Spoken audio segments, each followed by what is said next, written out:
Aloha, y'all. It's been a minute. My girlfriend had shoulder surgery, so I've been helping her out, but I want to get these in because I love doing it. It is Monday, Moon Day, September 29th, named after the moon, esoterically also ruled by the moon. The sun is in Libra, 6 degrees. The moon is in Capricorn, 1 degree. The sun is opposite Neptune. Mercury's opposite Chiron. The sun is squaring the moon. Mercury's squaring Jupiter. There's a grand trine between Pluto, Uranus, and the sun. There's a grand trine between the North Node and Saturn and Black Moon Lilith and Jupiter, so a grand era and a grand water trine. A whole lot of astrology going on. Anyway, I digress. Seven of Cups is the card for this moon day. We got the Queen of Wands with Lilith here, and then we've got for our moon day Galactic Heritage card, the Pleiades, past timeline, balance in positive polarity, imbalance. So it's like too much love and light, right? Not a good thing. So here we go with the card on page 154. Seven of Cups. I use my imagination about dreaming big and putting a plan into motion to make it happen. Receiving guidance from dreams and altered states. Very North Node in Pisces. Fully explore your creative gifts. Notice how he looks like a Libra scale, balanced. Sun and Mercury in Libra. The Seven of Cups says, I use my imagination. Seven of Cups is the card of imagination. For the iconic shaman and philosopher Terence McKenna, the imagination signaled the presence of a divine spark within human beings. He saw our imagination literally as the descent of the world's soul into all of us. There is no part of our humanity that is not impacted by the imagination. We are a spark of imagination. Mother Nature does not create things that have no use. Life viewed through an evolutionary eye reveals how nature shares her resources incredibly sparingly. The question then arises, why do we have this faculty that allows us to conjure and manipulate realities that do not exist? Imagination can be looked at as a vast extension of the visual faculty. Our minds have a spectacular multidimensional eye. In the artwork, the character's physical eyes are covered, but we are gifted a window into what he is seeing through his inner eyes, kind of like Neo in the last Matrix movie. Or the third one, not the fourth one. We get to see into a whole other reality. Out of each hovering cup arises a spectral image, the human head symbolizing the mind or the ego that can guide us into wisdom or become self-obsessed and irrational, the bat symbolizing the power of vision, both inner and outer, the mask symbolizing deceptions or the personas, masks we all wear, the mushroom symbolizing our symbiotic relationship with other earthly life forms, the lightning bolt symbolizing spirit coming to earth, gold coin symbolizing wealth and abundance, very moon in Capricorn, and the star geometry symbolizing structure and creativity. The most obvious place imagination offers the highest value is in the domain of human creativity. Activities of producing art, architecture, creative writing, poetry, music, theater, dance can be seen as the fingerprints of imagination. They are the evidence of its touch. It's as if the imagination leaves clues everywhere to show where it has been. Unlike a thief who is careful not to leave fingerprints, imagination wants to be discovered.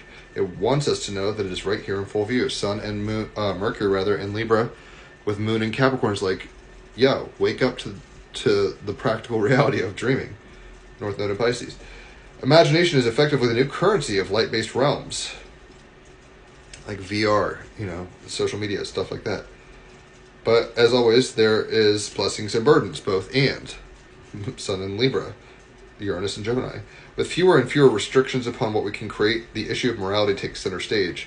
More than ever, the imagination can be used skillfully to enhance our human experience and preserve the animal and plant realms, being a steward of creation. Thoughts can instantly be shared with millions. Social media can lift us to new heights, inspire and entertain, or they can evoke fear, prejudice, and violence, as you can see in the landscape these days. Will we create endless perversions or miraculous vistas? The answer is probably both. Sun and Mercury in Libra. When your mind projects fear into the world, tremendous damage and unhappiness can be the result. The acronym FEAR, false evidence appearing real, is a powerful prompt, a reminder to bring awareness and powerful questions to bear on life situations around you. Moon in Capricorn. Check it out seriously. Bring new vistas to life, make them tangible with love. So dream big, put that plan into motion, receive guidance from your dreams in altered states like psychedelics, meditation. Fully explore your creative gifts. The clarifying card is the Queen of Wands.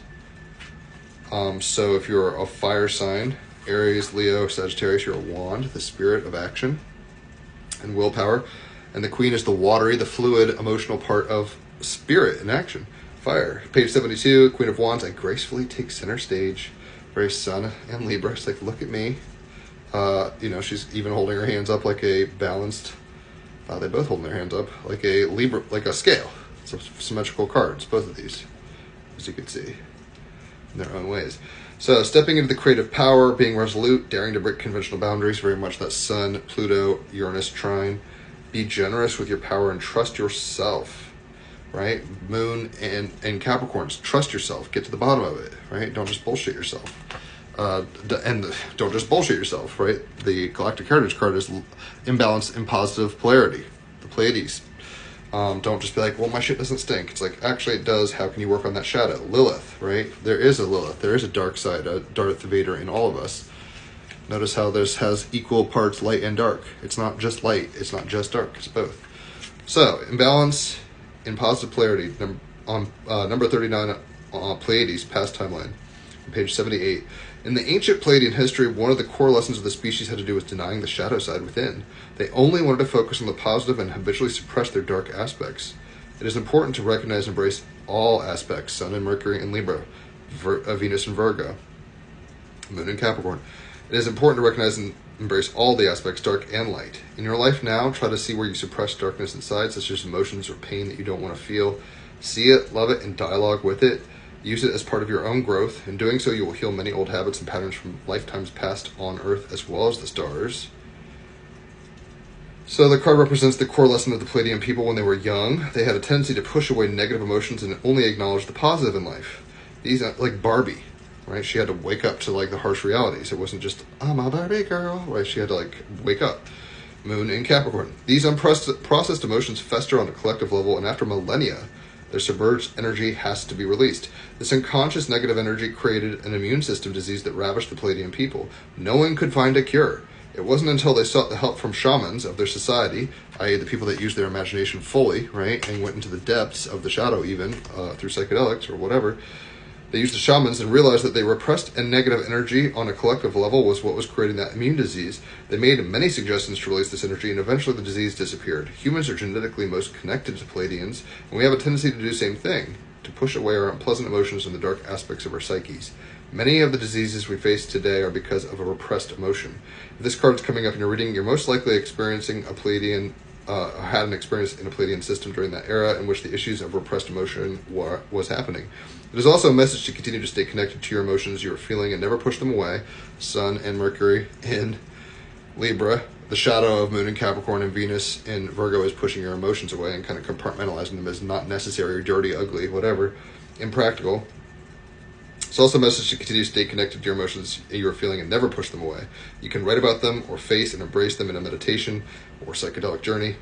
If you make a commitment to this process, you will have a happier and healthier life. You'll be, more balanced, right? So it's light and dark, yin and yang forever, and we're dreaming it. Seven of Cups. How are the shadows playing, what, as above, so below? Like, what's going on here? Like, heaven and hell. Like, how are they, the marriage of heaven and hell? What's going on there? We can't just look only at the happy, happy, joy, joy. We have to also see brokenness. It's tricky because I'm more into a non-dualistic philosophy. Like, it's all good, it's all one thing, but that doesn't mean there's not duality occurring. So it's kind of paradoxical to even talk about. You're in a dream, it's happening, but there's conditions of yin and yangery. Explore both, don't deny either, and definitely don't deny the dark, or it will bite you in the ass, ultimately. So if you've enjoyed this, leave a tip. Obviously, holler for a reading if you'd like. 5-star reviews, so top shelf shit. An hour of cards is $50. 3 hours of astrology, $150. If it's your birthday, it's half off on either or both of those, so that's a great deal. And another deal is if you refer somebody to me, you get half off on an hour card reading for yourself, which is a great way to save money and get some magic, right? Check out the Team Rabbit Hole podcast, 321 episodes. Raphael and I are debating how and if we're going to keep doing it. It's a great show. Tell me what you think.